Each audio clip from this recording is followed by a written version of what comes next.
नमस्ते, जय हिंद। मैं हूं ऋषि सिंह और आप देख रहे हैं हमारा खास शो विस्तार से। ट्रंप एक तरफ युद्ध रोकने की वकालत करते हैं, यूक्रेन पर दबाव बनाते हैं, पुतिन से बात करते हैं, नेतन्याहू से मुलाकात करते हैं। मतलब उनका मकसद किसी भी तरह युद्ध को रोकना है, फिर चाहे वो इजराइल हमास के बीच का युद्ध हो या फिर रूस यूक्रेन युद्ध। ट्रंप की इस कोशिश का दुनिया भर में समर्थन भी किया जाता है, भारत भी इसका समर्थन करता है। मगर जब बात ईरान की आती है तो ट्रंप या यूं कह लें पूरा अमेरिका अपने उसूलों के खिलाफ खड़ा हो जाता है। अब ऐसा हम क्यों कह रहे हैं? दरअसल ट्रंप ने चेतावनी दी है कि अगर ईरान अपने परमाणु कार्यक्रम पर कोई समझौता नहीं करता तो वो ईरान पर बमबारी करने पर विचार करेंगे। मतलब सोचने वाली बात है। एक ओर अमेरिका युद्ध रोकने की बात कर रहा है, दूसरी ओर वही अमेरिका एक नया युद्ध शुरू करने की धमकी भी दे रहा। आज हम इसी मुद्दे पर बात करेंगे। ईरान अमेरिका के बीच विवाद, अमेरिका की चेतावनी पर ईरान का पलटवार, पूरा इतिहास और हाँ, भारत का एंगल। अगर इन दोनों के बीच हालात और बिगड़ते हैं तो इसका असर भारत पर कैसे पड़ेगा? सबसे पहले बात कर लेते हैं कि ट्रंप ने ईरान को क्या कुछ कहा और ईरान ने उसके बाद क्या किया।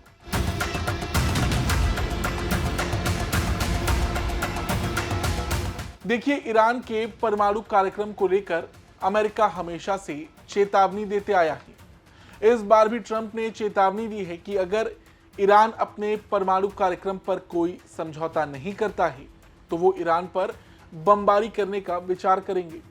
ये बात उन्होंने एनबीसी न्यूज के साथ एक इंटरव्यू में कही। ट्रंप ने यह भी चेतावनी दी कि वो ईरान पर सेकेंडरी टैरिफ लगाएंगे। ये विवाद इसलिए भी बड़ा हुआ क्योंकि ईरान को राष्ट्रपति ट्रंप ने एक लेटर लिखा था, मगर ईरान ने अमेरिका के साथ सीधी बातचीत करने से इनकार कर दिया। ईरान के राष्ट्रपति मसूद पेजेश्कियान ने कहा कि देश अपने परमाणु कार्यक्रम के बारे में अमेरिका के साथ सीधी बातचीत नहीं करेगा। ट्रंप द्वारा ईरान के सर्वोच्च नेता को भेजे गए पत्र पर ईरान की ये पहली प्रतिक्रिया थी। और अब क्योंकि ट्रंप ने बॉम्बिंग की चेतावनी दे दी है तो इधर ईरान ने भी साफ कर दिया है कि वो किसी अमेरिकी दबाव में नहीं झुकेगा। अमेरिकी धमकियों से निपटने के लिए तेहरान ने अपने मिसाइलों को लॉन्च मोड में तैनात कर दिया है। ईरानी न्यूज एजेंसियों ने कहा कि ईरान ने अपने मिसाइलों को लॉन्चर पर लोड कर दिया है। इसका मतलब है कि महज एक बटन दबाते ही मिसाइल लॉन्च हो सकती है। तेहरान टाइम्स ने बताया है कि ईरान ने अमेरिका से संबंधित ठिकानों पर हमला करने की क्षमता वाली मिसाइलें तैयार कर ली हैं। ईरान ने ऐसे किसी संकट का सामना करने के लिए रेडी टू लॉन्च मिसाइलें तैयार रखी। ये मिसाइलें देश भर में अंडरग्राउंड रखी गई हैं और ये मिसाइलें एयर स्ट्राइक का सामना करने के लिए डिजाइन की गई।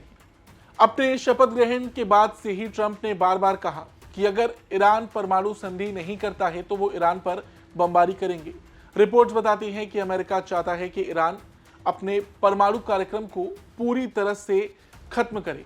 अब क्योंकि ईरान ना ही अमेरिका से बातचीत करने के लिए तैयार है और ना ही वो अपने परमाणु कार्यक्रम को पूरी तरह से खत्म करेगा, ऐसे में अमेरिका आगे क्या करता है ये वाकई चिंता का विषय है।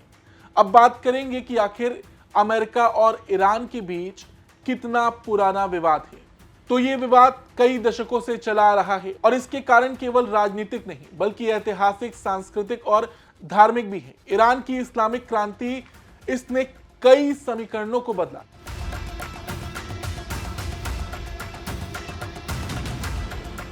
दरअसल 1979 में ईरान में इस्लामिक क्रांति हुई, जिसके बाद ईरान का राजतंत्र समाप्त हुआ और वहां एक इस्लामिक गणराज्य की स्थापना हुई। शाही शासन जो अमेरिकी समर्थक था उसका पतन और अयातुल्लाह खामेनेई का सत्ता में आना अमेरिकी और ईरानी संबंधों में एक महत्वपूर्ण मोड़ था। अमेरिकी सरकार ने ईरान की नई सरकार को मान्यता नहीं दी और इसके बाद दोनों देशों के रिश्तों में खटास आ गई।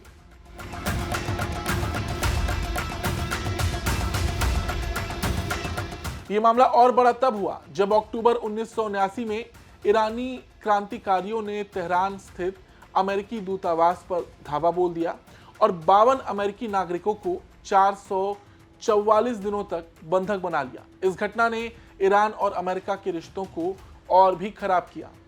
ये घेराव और बंधक संकट ईरान अमेरिका संबंधों को और बिगाड़ने के लिए काफी था।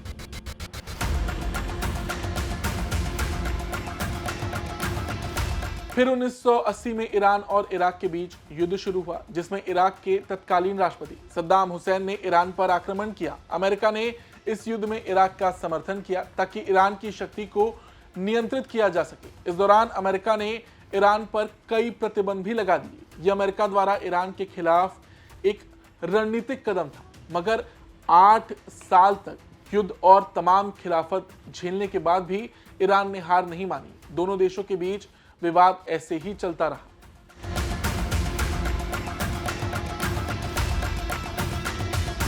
फिर 2000 के दशक की शुरुआत में ईरान ने अपने परमाणु कार्यक्रम को तेजी से बढ़ाया, जिसके कारण अमेरिका और पश्चिमी देशों के बीच चिंताएं बढ़ने लगी।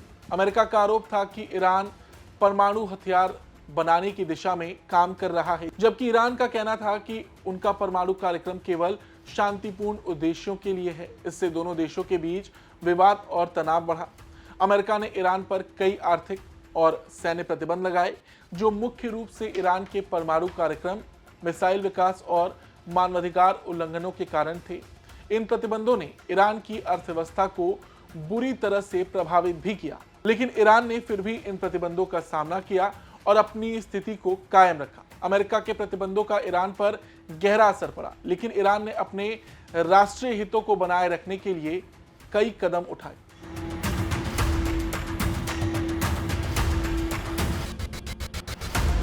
अब 2015 में ईरान और 6 प्रमुख देश, जिसमें अमेरिका, ब्रिटेन, फ्रांस, रूस, चीन और जर्मनी शामिल थे, इनके बीच एक ऐतिहासिक परमाणु समझौता हुआ, जिसे joint comprehensive action plan JCPOA कहा जाता है। इसके तहत ईरान ने अपने परमाणु कार्यक्रम को सीमित किया और इसके बदले में अमेरिकी और अन्य देशों ने ईरान पर लगे कई प्रतिबंधों को हटा दिया। हालांकि ये समझौता विवादों के घेरे में था, क्योंकि कई अमेरिकी राजनेताओं का मानना था कि ईरान इस समझौते का उल्लंघन कर सकता है। इसके बाद 2018 में अमेरिकी राष्ट्रपति ट्रंप ने एक तरफा तरीके से ईरान के साथ हुए परमाणु समझौते JCPOA से अमेरिका को बाहर कर लिया। उनका कहना था कि यह समझौता ईरान को परमाणु हथियार के निर्माण से रोकने के लिए पर्याप्त नहीं था। ट्रंप ने ईरान के खिलाफ अधिक कठोर प्रतिबंधों का ऐलान किया, जिसे मैक्सिमम प्रेशर नीति कहा गया। इससे दोनों देशों के बीच तनाव और बढ़ गया। मध्य पूर्व क्षेत्र में दोनों देशों का प्रभाव प्रमुख रूप से सैन्य और राजनीतिक रूप से देखा जाता है। अमेरिका के समर्थन से कई देशों में सरकार अस्तित्व में आई, जो ईरान के लिए खतरा मानी जाती है। इसके साथ ही साथ अमेरिका ने अपने सहयोगियों के माध्यम से ईरान के खिलाफ सैन्य कार्रवाइयां भी की। वहीं ईरान ने भी विभिन्न मध्य पूर्व देशों में अपने प्रभाव को बढ़ाने की कोशिश की, जैसे कि सीरिया, यमन, इराक और लेबनान में शिया मिलिशिया के समर्थन के जरिए।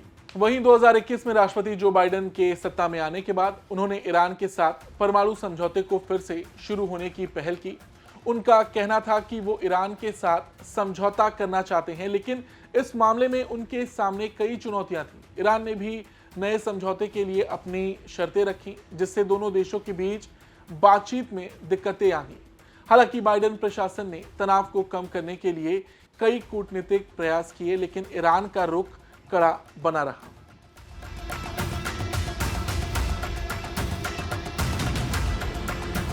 हालांकि इस दौरान ईरान अपनी सैन्य ताकत को मजबूत करते रहा और ये मध्य पूर्व के कई देशों में अपने प्रभाव का विस्तार करने के लिए शिया मिलिशिया और कट्टरपंथी समूहों का समर्थन करता है। मौजूदा वक्त में भी अमेरिका के तमाम दबाव के बाद भी ईरान झुकने के लिए तैयार नहीं है। अब अगर बात यहाँ भारत की करें तो ईरान और अमेरिका के बीच चल रहे विवाद का भारत पर गहरा असर पड़ सकता है, क्योंकि भारत दोनों देशों के साथ महत्वपूर्ण राजनीतिक, आर्थिक और रणनीतिक संबंध रखता है। इस विवाद के कारण भारत को कई क्षेत्रों में चुनौतियों का सामना करना पड़ सकता है और ये देश की नीति और अंतर्राष्ट्रीय संबंधों को प्रभावित कर सकता है। अब देखिए, अमेरिका द्वारा ईरान पर लगाए गए आर्थिक प्रतिबंधों के कारण पहले से ही भारत को व्यापार और निवेश के मामले में समस्याओं का सामना करना पड़ता है और अगर स्थिति और बिगड़ती है तो जाहिर सी बात है इस पर और बुरा असर पड़ेगा। इसके साथ ही साथ भारत के लिए ईरान के साथ अच्छे संबंध बनाए रखना जरूरी है, क्योंकि ईरान भारत का महत्वपूर्ण साझेदार है। चाबहार को हमें नहीं भूलना चाहिए। ईरान की मदद से भारत यहां चीन, पाकिस्तान को काउंटर कर सकता है और अगर अमेरिका ईरान के बीच स्थिति बिगड़ती है तो ये चाबहार पोर्ट भी खतरे में आ जाएगा। भारत के भीतर ईरान अमेरिका विवाद के कारण भारत में कुछ समूहों और विचारधाराओं के बीच तनाव पैदा हो सकता है। यह आंतरिक सुरक्षा को प्रभावित कर सकती है, खासकर उन क्षेत्रों में जहां मुस्लिम समुदाय का बड़ा हिस्सा है, क्योंकि ईरान इस समुदाय का एक प्रमुख सांस्कृतिक और धार्मिक केंद्र है। ऐसे में भारत को इस विवाद का घरेलू मामले में शांति से समाधान करने की आवश्यकता हो सकती है। कुल मिलाकर देखा जाए तो ईरान और अमेरिका के विवाद का भारत पर कई तरह से असर पड़ सकता है। आर्थिक, रणनीतिक, सुरक्षा और कूटनीतिक क्षेत्रों में भारत को सावधानी से कदम उठाने की आवश्यकता होगी, क्योंकि देखा जाए तो ईरान अमेरिका विवाद एक ऐसा मामला है जिसे हल करने के लिए न केवल दोनों देशों के बीच संवाद और समझौते की आवश्यकता होगी, बल्कि वैश्विक राजनीतिक और क्षेत्रीय ताकतों को भी ध्यान में रखते हुए नए दृष्टिकोण की आवश्यकता होगी। फिलहाल आज की इस खबर में इतना ही। इस खबर पर आपकी क्या राय है, कमेंट करके जरूर बताएं। धन्यवाद।